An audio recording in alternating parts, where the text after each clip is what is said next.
Forrest Fenn's $2 million treasure in Dinosaur National Monument on the Colorado and Utah border. 56-year-old Michael Sexton from Deer Trail died last week on a snowmobiling mission with a 65-year-old friend. Search crews were able to find the friend alive. Fenn's treasure is rumored to be hidden somewhere in the Rocky Mountains. 4 people have died searching for it. This is the moment Estelle and I began to question our sanity. There are renewed calls to end a deadly treasure hunt for $2 million in gold after a man from Colorado Springs, Eric Ashby, went missing and is presumed dead. Where Ryan and I went treasure hunting, looking for Forrest Fenn's treasure. Whose ex-husband Randy died last year while searching for the gold, says it's time for Fenn to call off the search. Do the right thing. That demand is echoed by Eric Ashby's friends. It's time to end the search. Forrest Fenn says he put the treasure in the wilderness to get people to go outdoors. After the first 2 people died, he was asked to call off the hunt. So far, he's refused. A snowmobile rider died while searching for Forrest Fenn's treasure in Utah. In a search for $2 million in gold, 52-year-old Paris Wallace vanished along a remote stretch of the Rio Grande, New Mexico. Forrest Fenn's famous treasure hunt has now landed a man behind bars. A Utah man is facing felony charges for allegedly trying to locate the famed Forrest Fenn treasure in a national park. A book of clues for how to find a $2 million bounty buried outside Santa Fe is sending people into the New Mexico mountains to find the fortune, and it almost cost one woman her life.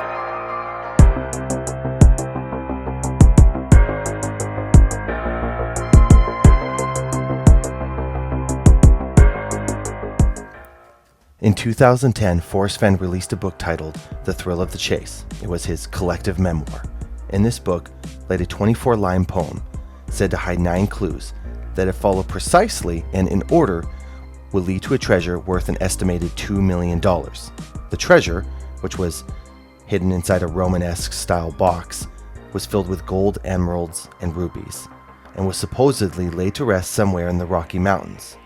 While the idea of an eccentric millionaire hiding a treasure for those willing to hunt it down is interesting enough, this innocent enough story houses a dark and troubling secret. This treasure hunt would lead to the death of 5 men: Randy Bailu, Jeff Murphy, Pastor Paris Wallace, Eric Ashby, and Michael Wayne Sexton. All these men would lose their lives looking for Forrest Fenn's treasure.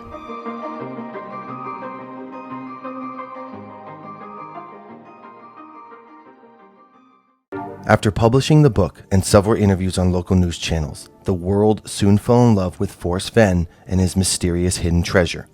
Dozens of blogs would uproot as people would pool resources to try to decipher the poem. Within this community, there was even subsections that talked only about specific elements of the poem, like "Where warm waters halt." People analyzed every line, every word, arguing over its meaning. Soon, Forrest Fenn would become a household name within the treasure hunting community.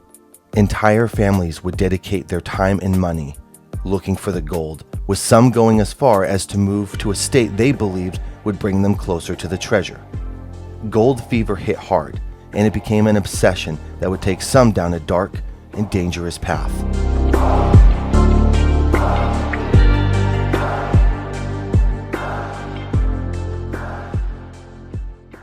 Hundreds of thousands of people would look for the treasure, and every conceivable idea for what the clues are and how the treasure could be found would be gone over with a fine-tooth comb. Let's begin by examining the meaning of the word worth. My main focus was Forrest Fenn fished West Yellowstone when he was a little boy.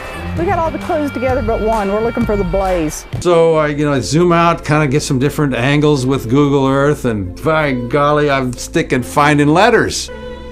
And the bee, it's all trees. I could see it's a bee. My wife couldn't see it was a bee. No, Tim, there's no bee there. It's a bee, it's a bee. Trust me, it's a bee. And before too long, I'm looking at BLAZE. It's just unbelievable. Yeah, I remember that in the poem. There's something called a blaze. I think we'll find it here because part of the Tiwa legend is that they found their rock for making arrowheads and spear points here in this place. Or it can be more figurative. We can talk about things being worth our time or our energy. We might say a person isn't worth our attention or devotion. The reason people think it's underwater is because of the high water remark, water high. So that's for the same reason some people believe the blaze is a waterfall, because it would be white coming down into a river.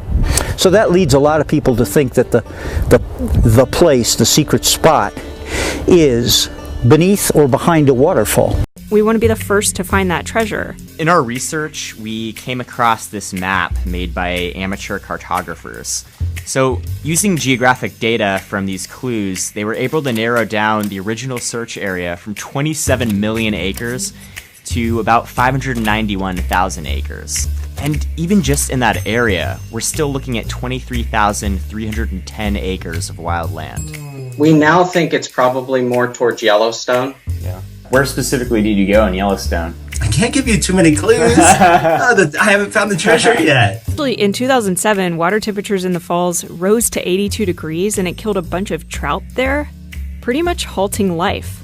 So, coincidentally, right above the Firehole River Falls, there's this canyon, and it leads to the Madison River. Now, if you take the Madison River straight to Hebgen Lake, that's too far to walk. The poem was too malleable. It could fit almost anybody's interpretation, and this is where things took a turn for the worse.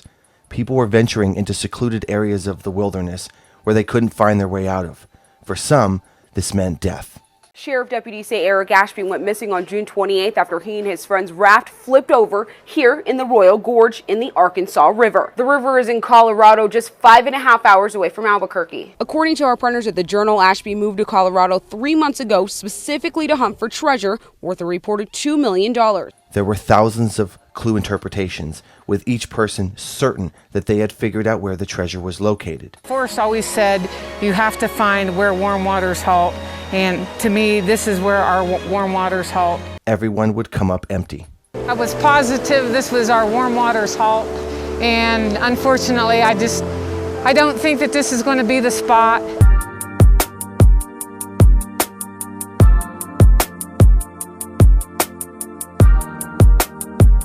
Next tonight, the $1 million treasure found after a decade-long search. A chest believed to be filled with gold coins and jewelry unearthed in the Rocky Mountains. On June 6th of this year, Forrest Fenn's treasure was finally located. But the mystery wouldn't end, much to the horror of the many who searched tirelessly for it. The stranger would email Forrest, letting him know that he had found the treasure, showing snapshots as evidence. This individual was described as a single male from back east. While many in the Forrest Fenn community would be thrilled that some closure would finally be brought to this long journey, others were not so impressed. Not only did this person want to remain anonymous, but they also wouldn't reveal where they found the treasure or what the clues to the poem were. Forrest would say that, because I promised the finder I would not reveal who found it or where, I have remained mostly silent. While anyone can understand why a person would want to remain anonymous, hiding where they found it and what the clues to the poem were seemed a bit vicious in nature. Why did these secrets need to be kept?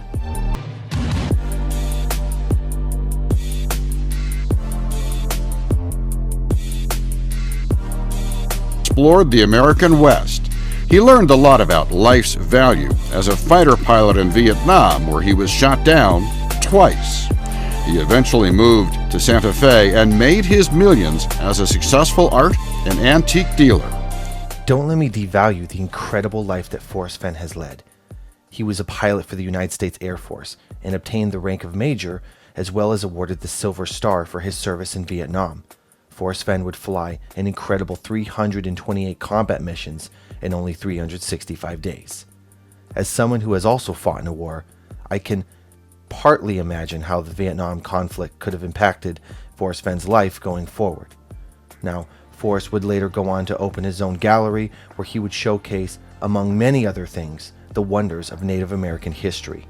He was adventurous from the start and longed for attention. Now, while Forrest would release 3 photos and do several interviews, all in an attempt at proving that the treasure had been found, there remained those who would still not believe the whole story.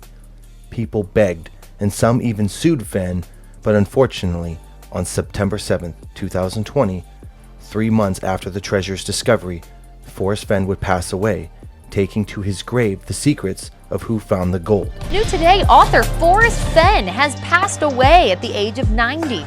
You may remember him as the iconic creator of the 10-year treasure hunt, where Fenn filled a bronze chest with gold, jewels, and other valuables worth roughly $2 million. The world and the Forrest Fenn community would now be at the mercy of the mysterious stranger, if they even existed.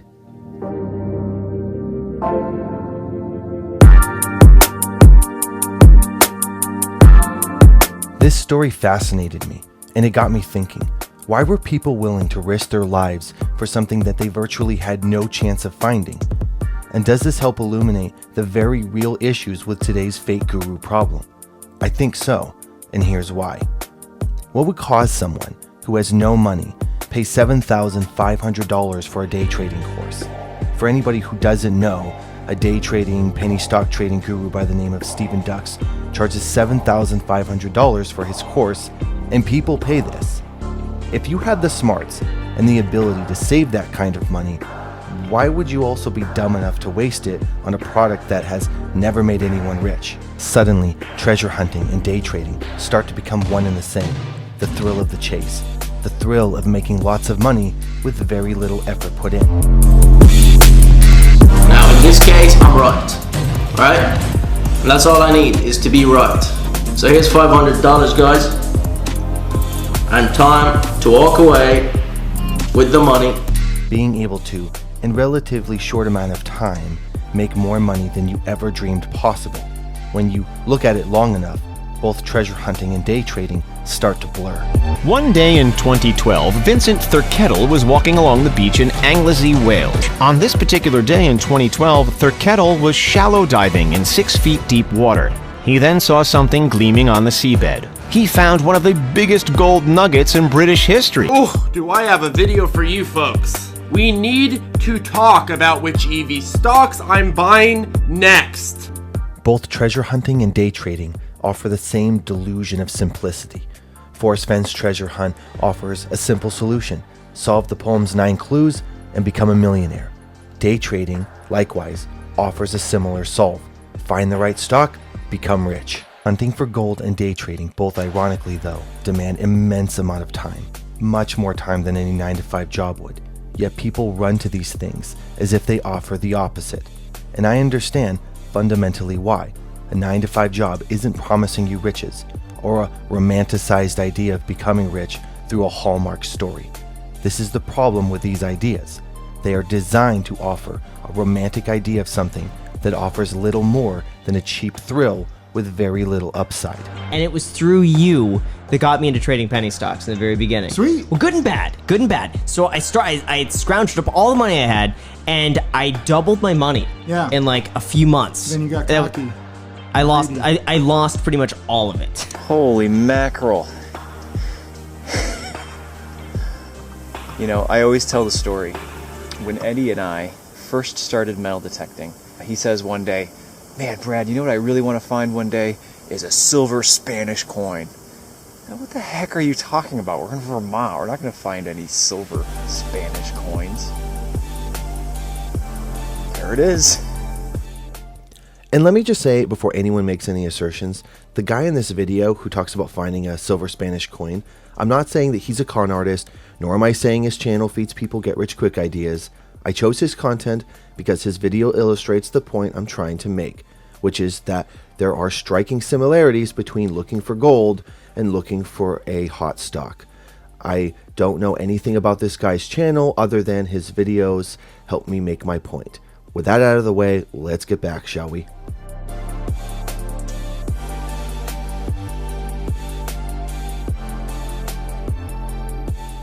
On December 7th of this year, the identity of the man who found the treasure was finally revealed, albeit not of his own free will.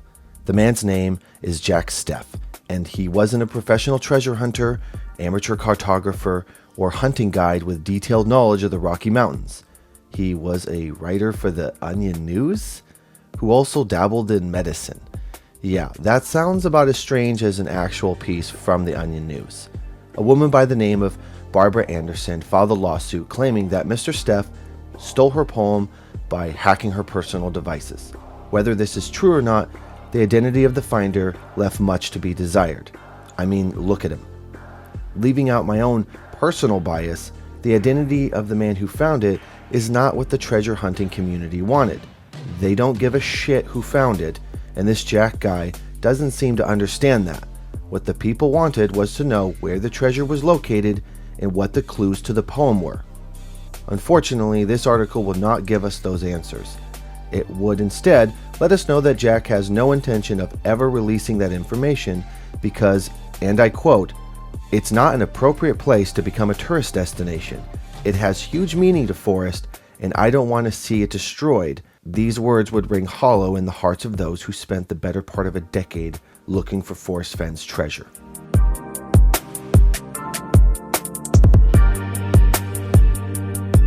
Forrest Fenn was a lovely man.